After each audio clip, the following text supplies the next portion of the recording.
আপনার ইসবিস ক্যামেরাটির ছবি কি ঝাপসা আসে, ক্লিয়ার দেখা যায় না? তাহলে এই ভিডিওটি আপনার জন্য।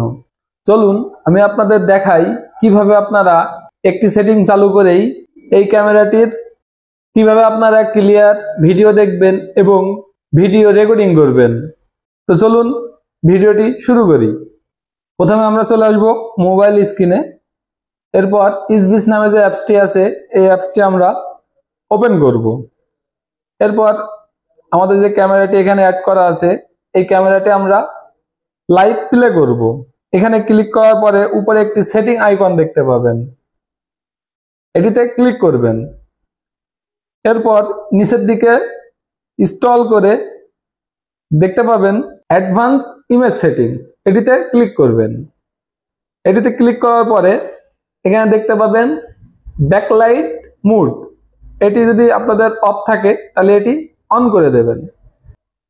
লোয়ার এরিয়া এটি সিলেক্ট করে দেবেন।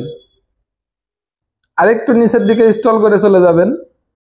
এখানে নিচের দিকে দেখতে পাবেন হায়ার কালার স্টোরেশন, এটি সিলেক্ট করে দেবেন। এরপর আপনারা আপনাদের ক্যামেরার ভিউটি আপনারা নিজেরাই পার্থক্যটি বুঝতে পারবেন যে আগে কেমন ছিল আর এখন কেমন দেখা যাচ্ছে। ভিডিওটি কেমন লাগলো অবশ্যই কমেন্টে জানিয়ে যাবেন। আর ভিডিওটি ভালো লাগলে বা আপনাদের কোনো উপকারে আসলে অবশ্যই আমার চ্যানেলটি সাবস্ক্রাইব করবেন। ধন্যবাদ সবাইকে। ভালো থাকবেন, সুস্থ থাকবেন।